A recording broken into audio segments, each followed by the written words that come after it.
The Quest for Cosmic Justice by Thomas Sowell. Continued. Cassette 1, Side 2. One of the many differences between human beings and God on Judgment Day is that God does not have to worry about what is going to happen the day after Judgment Day. Our decisions do not take place at the end of time, but rather in the midst of the ongoing stream of time, so that what we do today affects how others will respond tomorrow and thereafter. History is full of examples of countries which made it difficult for individuals to acquire or retain great wealth in the marketplace, and which then found it difficult to attract or to hold the capital needed to raise the living standards of the masses. Conversely, places where money is easily made, easily repatriated, and lightly taxed have made phenomenal economic progress, even when they have had pathetically few natural resources. Hong Kong as a British colony and Singapore as an independent city-state being classic examples. It is by no means clear that most of those who earned great wealth in Hong Kong or Singapore did so solely or even primarily as a result of personal merit. But to drive out or discourage their capital and entrepreneurship through confiscatory policies would be to sacrifice the standard of living of millions of others in order to produce income and wealth distribution statistics pleasing to that small number of intellectuals who follow such things. In short, two intractable obstacles stand in the way of rewarding merit. First, and most fundamentally, we do not know how to do it. While we may be able to surmise from a few dramatic examples that personal merit need not correspond with reward, we have no generally applicable way to know how much of each individual's success or failure was due to such windfall gains as innate ability, a favorable upbringing, family wealth, or simply being in the right place at the right time, and how much was due to such personal merits as hard work and sacrifice. Moreover, even the latter virtues are often, to some extent, a consequence of upbringing. But even if we could somehow miraculously acquire the omniscience to know all these things and how they interact in complex ways, we would still be left with the fact that changing rewards today changes incentives tomorrow, not just for those benefiting from unmerited good fortune, but for millions of others in the same society.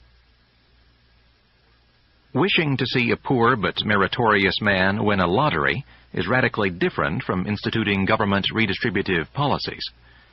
A lottery creates no precedent, no system of legal entitlements, and no reason for millions of people to change their behavior in ways that may prove to be detrimental to society as a whole.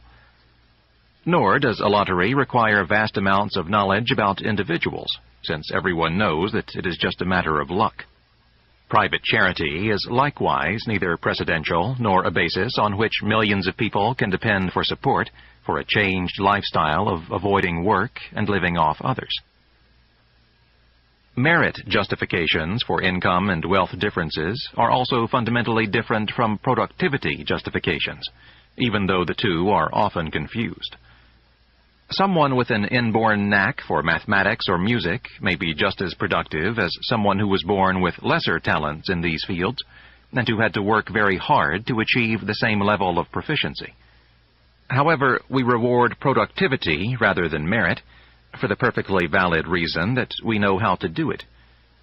Moreover, since rewards represent not merely retrospective judgments but prospective incentives as well, a society can become more productive by rewarding productivity, whether by encouraging some to work hard to achieve such productivity, or by encouraging others to step forward to reveal and apply their existing productivity.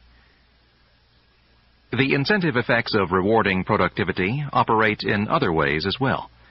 While the existing practitioners in a given field may be adequately, or even excessively, rewarded for their performance level, there may, nevertheless, be a case to be made for raising salaries in a particular field in order to attract a higher caliber of person capable of a higher level of performance than the current norm in that field.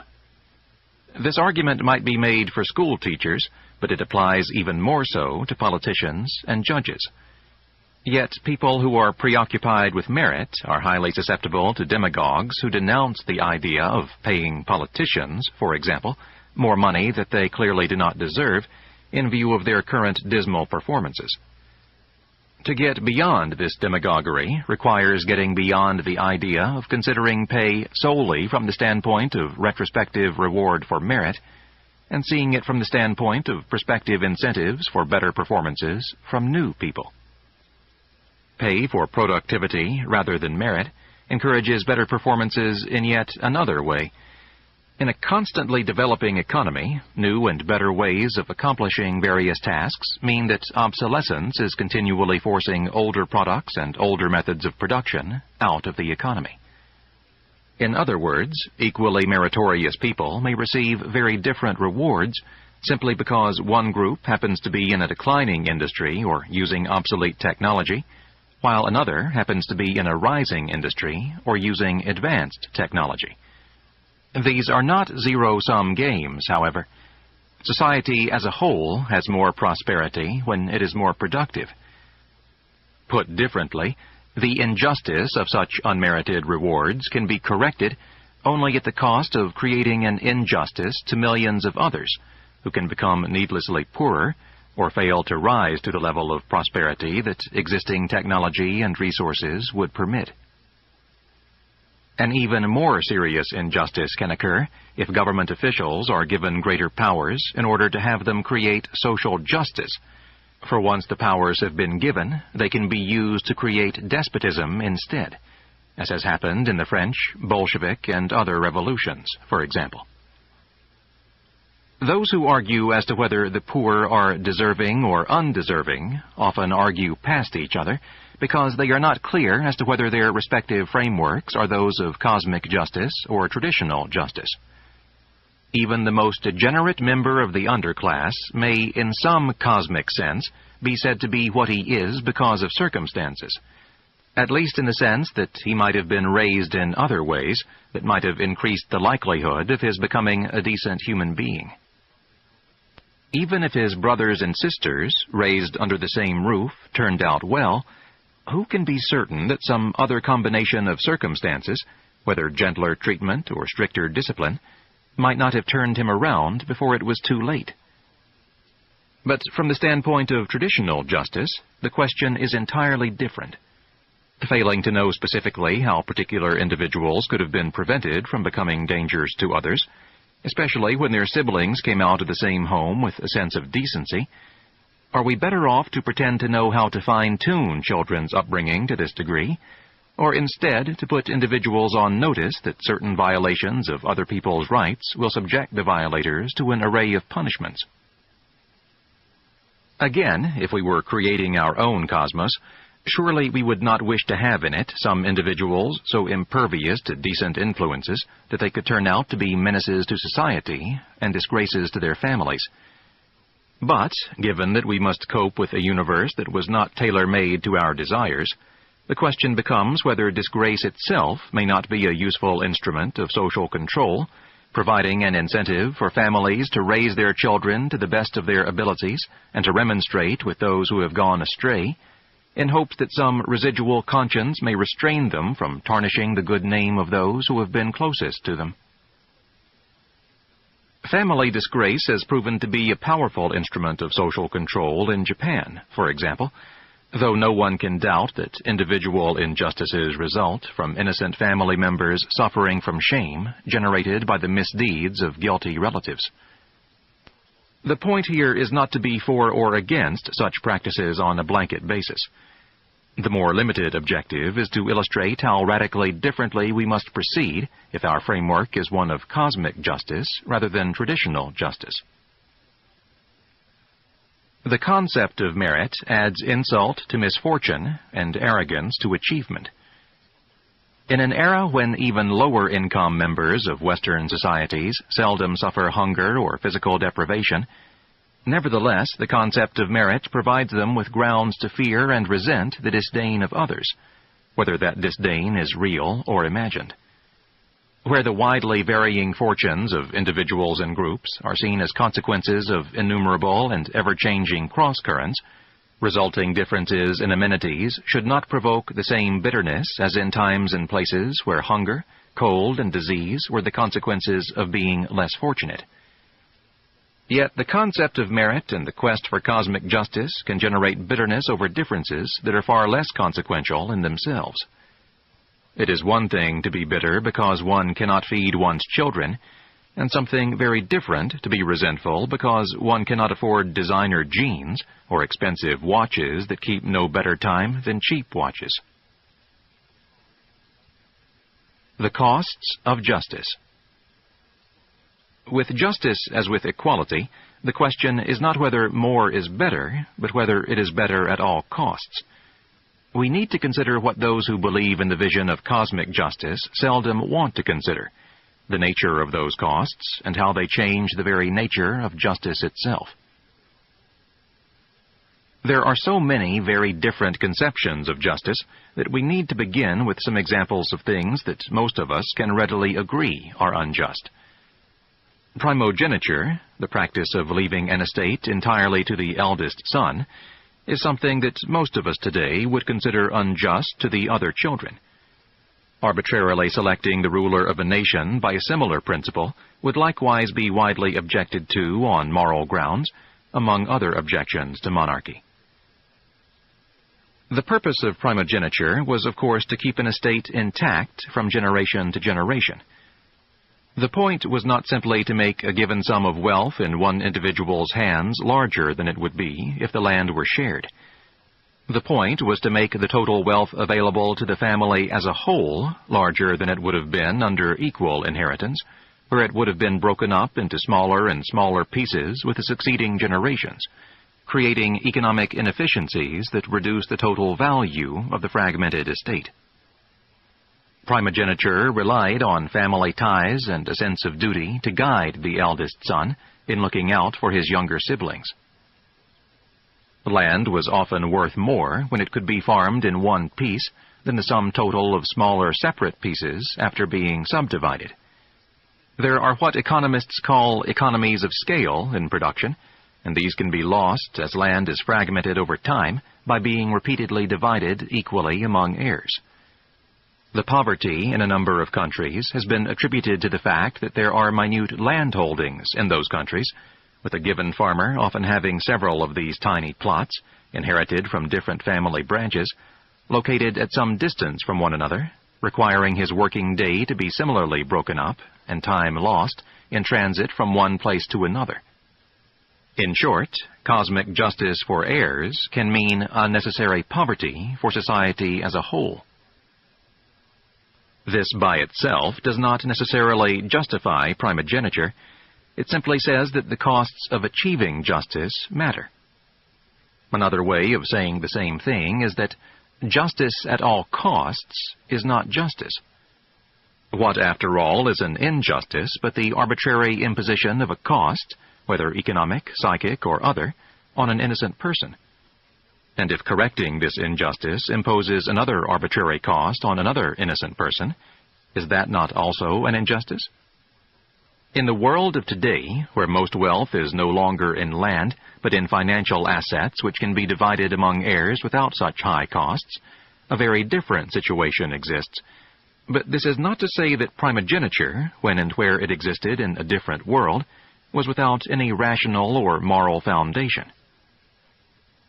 Even those who proclaim the principles of justice, and call these principles more important than other benefits, as Professor Rawls does, seem unlikely to act on such principles in real life, given the costs of doing so. Imagine that a ship is sinking in the ocean with 300 passengers on board and only 200 life preservers. The only just solution is that everyone drown.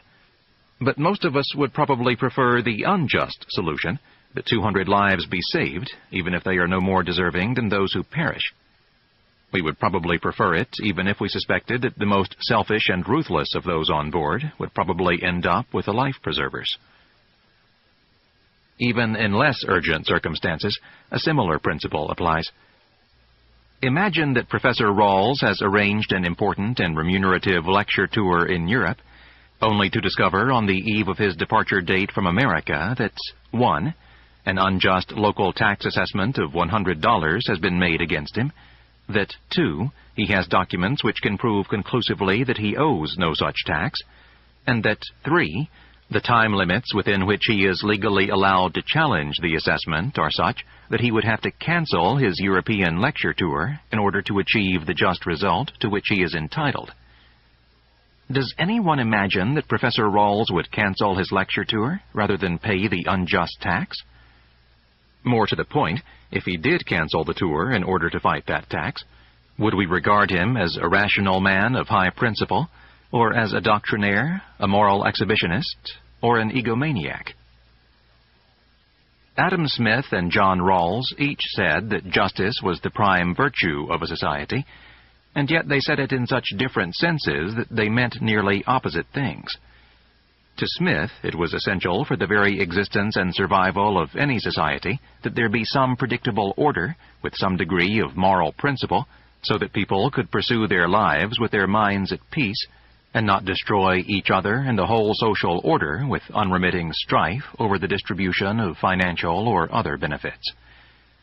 To Rawls, in any society that is advanced beyond a certain minimum of physical requirements, more justice was categorically more important than more of any other benefit, more important than additional material progress, artistic achievement, or personal or national safety. In short, for Smith, a certain measure of justice was a prerequisite for social survival, but beyond that point, justice was simply one among many social and individual benefits to be weighed against one another. By contrast, Rawls's justice remained the overriding benefit in any society that could be considered civilized. Precisely because we are not used to deciding categorically whether it is better or worse to have justice, it is deceptively easy to glide into the Rawlsian position that more justice is always better. Indeed, what makes Rawls's conception of justice significant beyond the ranks of professional philosophers is that he systematically articulated a conception and a vision that already formed the underlying foundation of much legal theory and social policy. While the great arena for the discussion of cosmic justice has been in social policy, the concept has been applied even in international relations, in matters involving grave decisions about war and peace. During the 1930s, when the shadow of an impending war hung over Europe, and weighty questions of military preparedness and military alliances had to be decided, there were still people in the Western democracies who regarded the Treaty of Versailles that ended the First World War as having been unjust to Germany, which then became for them a reason to be tolerant of Hitler's policies and actions as the Nazi regime began a massive military build-up in preparation for wars of aggression. Looking back at events over which no one now had any control, distracted attention from the urgent need to build offsetting military power to deter a future war that would dwarf in its horrors even the appalling carnage of the First World War. Never has preoccupation with cosmic justice had a higher price. Yet the power of the concept was demonstrated by the fact that, in the face of the gravest dangers, it prompted many to look back at the past instead of ahead to a future which threatened the devastation of a continent, the slaughter of tens of millions of human beings, and the attempted extermination of entire races. When it comes to social policy as well, some of those who consider themselves the most forward-looking are in fact most likely to look backward at a history that is beyond anyone's power to change. An historian writing about Czechoslovakia, for example, said that the policies of this newly created state after the First World War were to correct social injustice and to put right the historic wrongs of the 17th century. Presumably, no one from the 17th century was still alive at the end of the First World War. One of the many contrasts between traditional justice and cosmic justice is that traditional justice involves the rules under which flesh and blood human beings interact, while cosmic justice encompasses not only contemporary individuals and groups, but also group abstractions extending over generations or even centuries. A similar approach is found in the United States today, where issues of group reparations have been raised. Reparations to blacks for slavery or to the indigenous American Indian population for the dispossession of their ancestors and the collateral damage that went with it. Here again, the issue encompasses what can be called intertemporal group abstractions, rather than simply flesh-and-blood contemporaries. Seldom is the claim made that black Americans alive at this moment are worse off than if their ancestors had been left in Africa. Any attempt to make that case with statistics on income, life expectancy, or numerous other variables would collapse like a house of cards. Ultimately, of course, what matters are not such objective data, but how the individuals involved feel and react. Here, no one can say, or rather, those who choose to make ringing denunciations cannot be conclusively contradicted by objective evidence, since objective evidence is irrelevant to how they feel. However, it may be worth noting that the number of contemporary black Americans who have immigrated to Africa does not begin to approach the number of contemporary Africans who have immigrated to the United States. Nevertheless, it remains painfully clear that those people who were torn from their homes in Africa in centuries past and forcibly brought across the Atlantic in chains suffered not only horribly, but unjustly. Were they and their captors still alive, the reparations and the retribution owed would be staggering.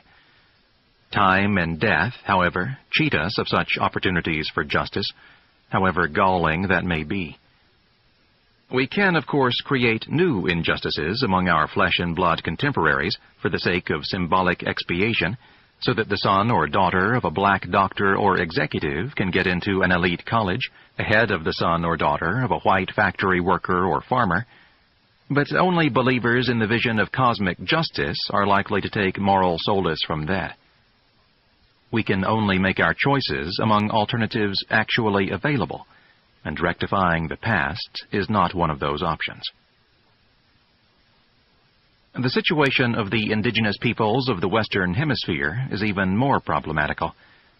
The question as to whether flesh-and-blood people of indigenous ancestry today would have been better off had the Europeans not invaded can scarcely be asked, much less answered, because most flesh-and-blood contemporary American Indians would not exist if the Europeans had not invaded, since they are of European as well as indigenous ancestry.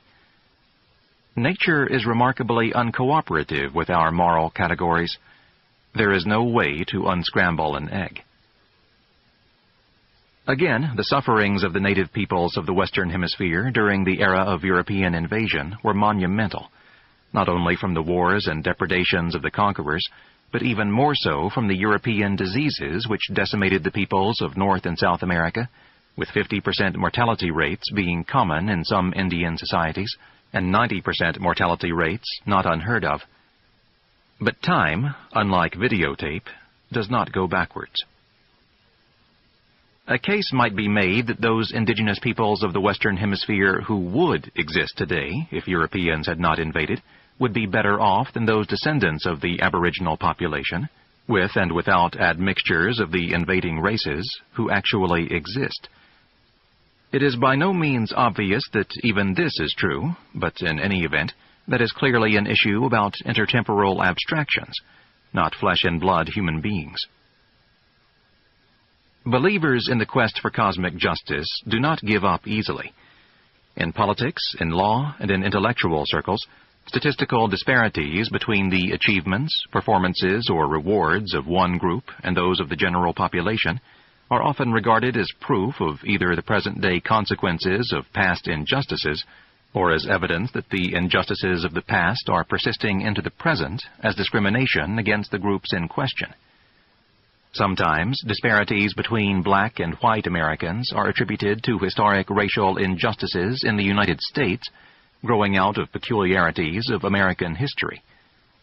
Yet similar and even larger disparities, whether in income or IQ, can be found among groups in other countries with entirely different histories, lacking the very factors that are assumed to underlie black-white differences in the United States. We have seen how easy it is to go wrong by wide margins when dealing with history. It is equally easy to go wrong with contemporary statistics. If one goes through enough numbers, one will eventually come upon some statistics that seem to fit one's vision. These are what might be called aha statistics. Other statistics which suggest opposite conclusions bring no aha, but are more likely to be glided over and forgotten. A set of statistics that set off journalistic and political firestorms in 1993 showed that black applicants for mortgage loans were turned down at a higher rate than white applicants.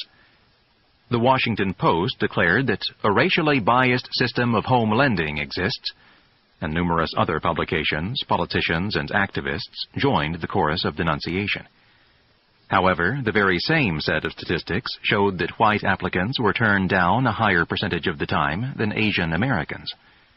Yet these statistics brought no aha, no claim that whites were being discriminated against in favor of Asian Americans, because this was not part of the prevailing vision. In short, numbers are accepted as evidence when they agree with preconceptions, but not when they don't. Statistical comparisons implicitly assume that the groups being compared are indeed comparable on the relevant variables. Very often, however, they are not even close to being comparable.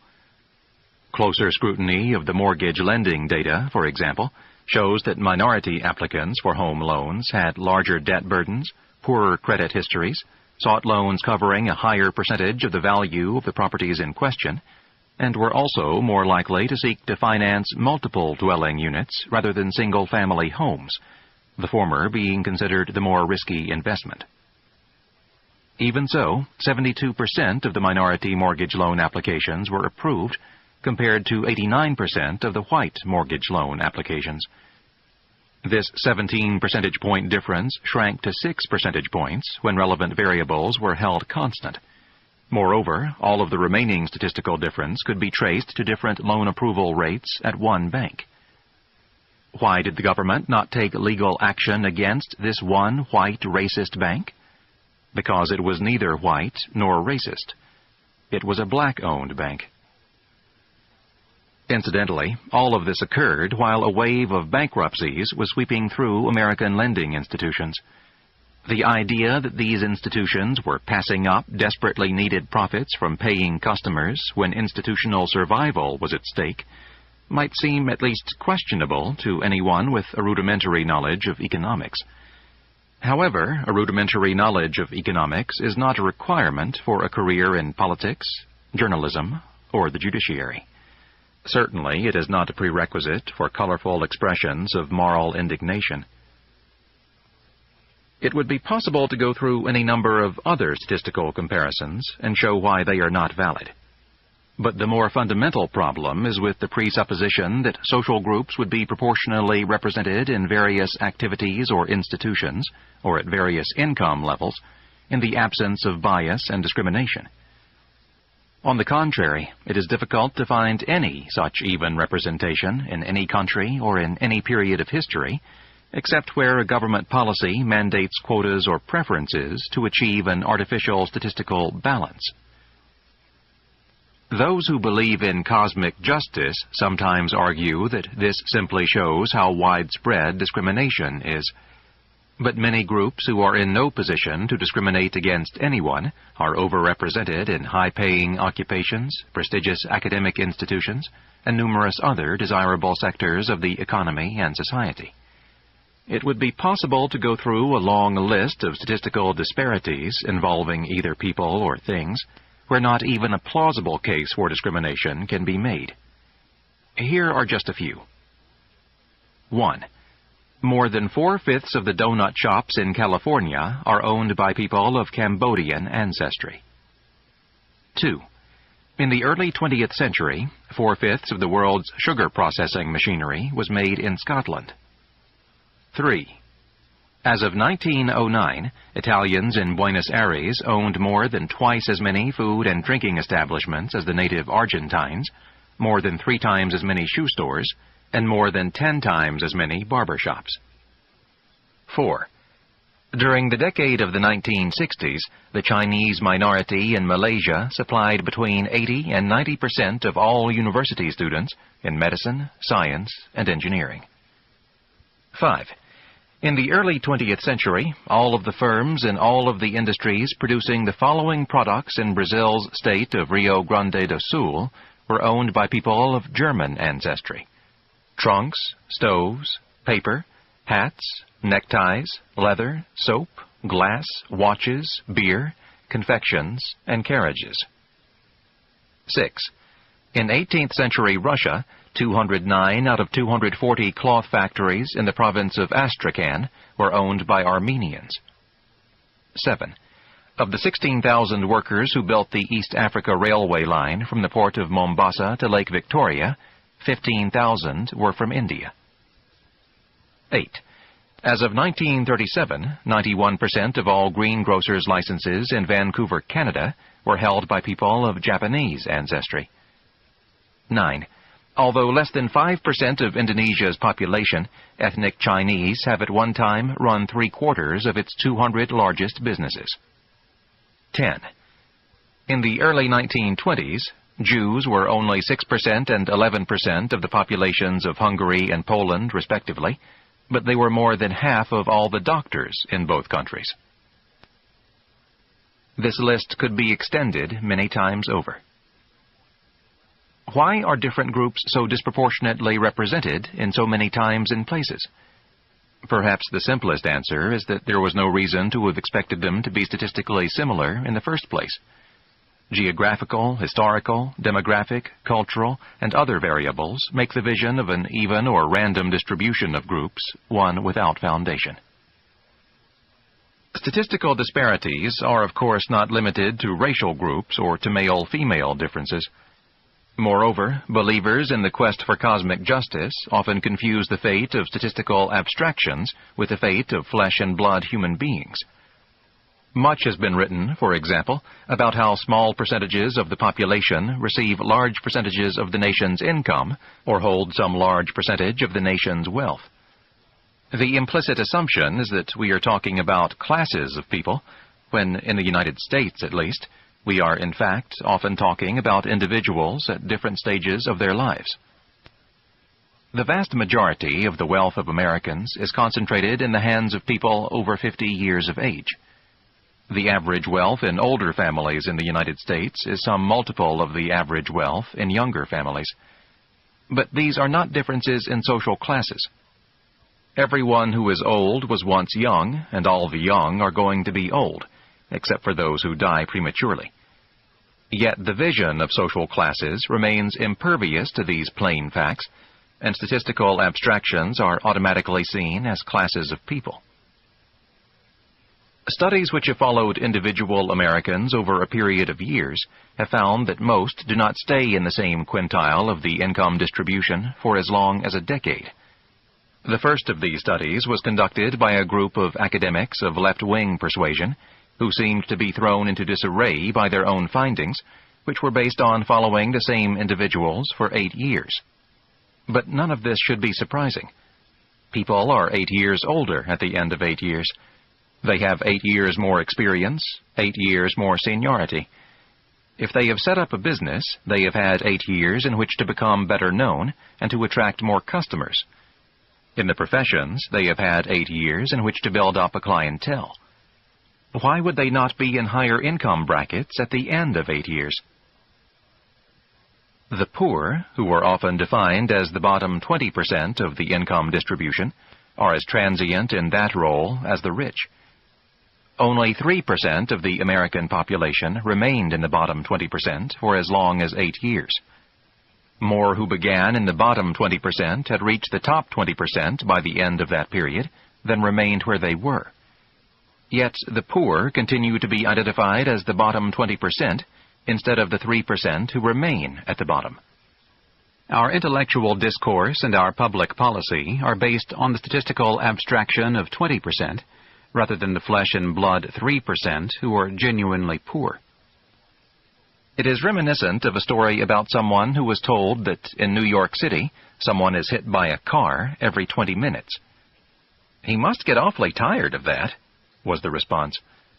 But some of our most renowned intellectuals, not to mention moral and political leaders, commit the same mistake of thinking that it is the same people all the time when they talk about statistical abstractions as if they were talking about flesh and blood people who are rich and poor.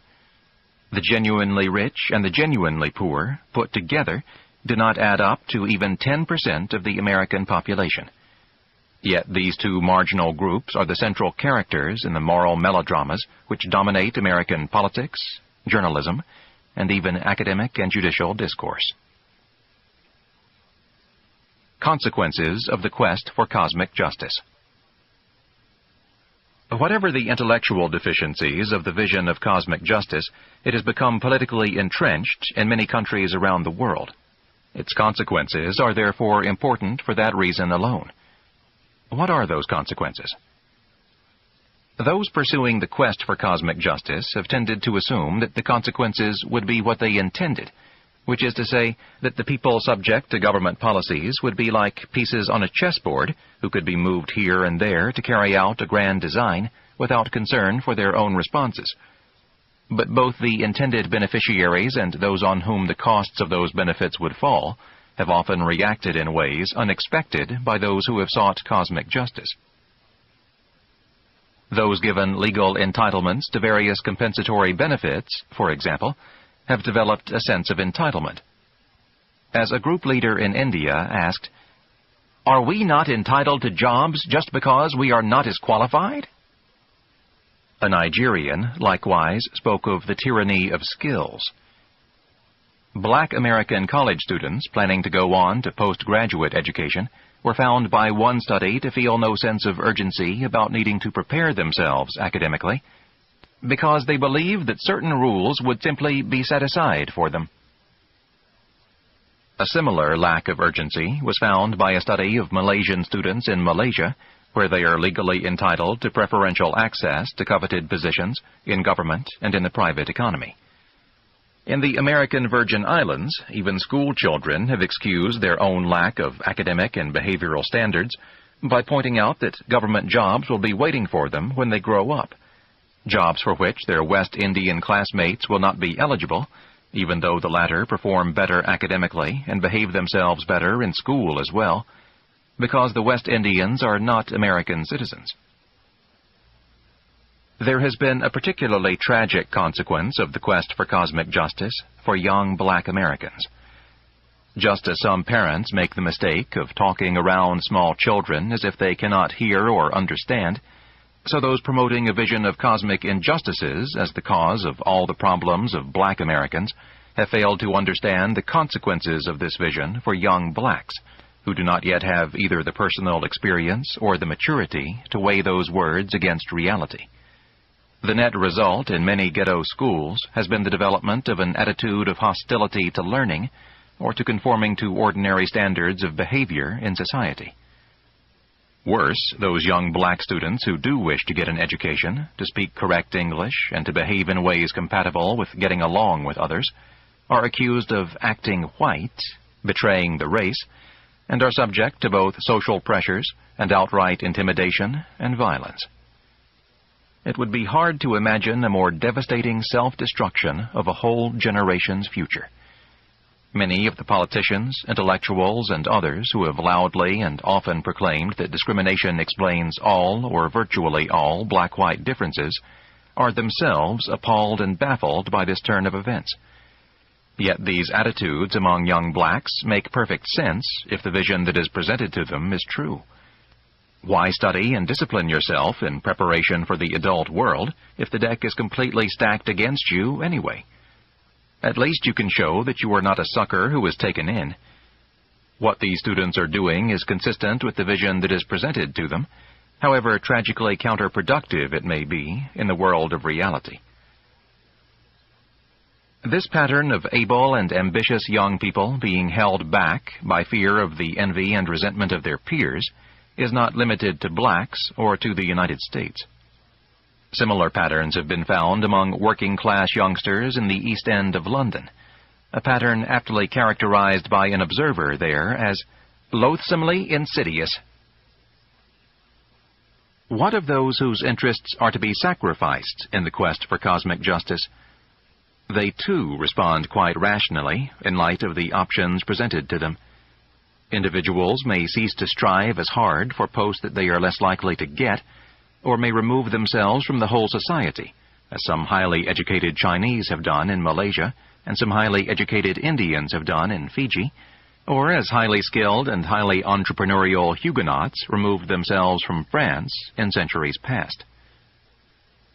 In the United States, where an employer's failure to have a workforce ethnically representative of the local population is taken as evidence of discrimination, employers can choose locations where they are not near concentrations of blacks and thus minimize their legal risks. Of course, this means that blacks end up losing job opportunities as a result of being preferentially entitled to jobs. Whether the jobs lost this way are greater or less than the jobs gained where local employers accede to government policy is an empirical question.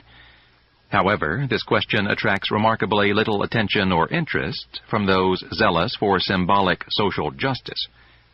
It may also be worth noting that the rate of progress of blacks, and especially of low-income blacks, during the era of affirmative action policies, has been less than that under the equal opportunity policies which preceded it, or even before equal opportunity policies. In this and other circumstances, the quest for cosmic justice does not necessarily mean an end result of greater equality or justice than under policies meant to carry out traditional, mundane human justice. The only clear-cut winners in the quest for cosmic justice are those who believe in the vision it projects, a vision in which those believers are so morally and/or intellectually superior to others that their own relentless pursuit of this vision is seen as all that offers some modicum of hope to those who would otherwise be victims of the lesser people who make up the rest of society. It is a very self-flattering vision, and hence one not easily given up. Evidence to the contrary is not only likely to be dismissed, but is often blamed on the malevolence or dishonesty of those who present such evidence. It is difficult to explain the fury and ruthlessness of those with this vision of cosmic justice whenever they are challenged by the simple fact that they consider policy A to be better than policy B. What is at stake for them is not merely a policy option, but a whole vision of the world and of their own place in that world. No wonder it is seldom possible to have rational discussions of some of these issues. Nobody should be happy with cosmic injustices. The real questions are: 1. What can we do about them, and at what cost? 2. What should we do collectively about them, and how much should we leave up to individuals themselves? Just as those seeking cosmic justice must become aware of the enormous costs of their quest, so those who see cosmic justice as a dangerous mirage must also recognize how naturally people of all philosophical persuasions prefer the vision embodied in this quest, and attempt to practice it, whenever circumstances permit, without ruinous costs or dangerous risks. Not only have such conservative intellectual leaders as Milton Friedman and Friedrich Hayek acknowledged and lamented the undeserved misfortunes of some and the huge windfall gains of others, the behavior of many highly traditional people reveals similar concerns, expressed, for example, in massive philanthropy, but also in everyday life. Even the most conservative families often operate on the Marxian principle, from each according to his abilities, to each according to his needs, when they spend heavily for the present and future benefit of children who are themselves earning no money. Indeed, this pattern sometimes extends into the children's adulthood, and it often extends to other family members struck by medical or financial disasters. The very attractiveness of cosmic justice in the close personal relations and mutually felt reciprocal obligations within a family makes it a seductive danger as a government policy of entitlements, implying no reciprocal obligations, in a large, impersonal society. This book is continued on Cassette 2, Side 1.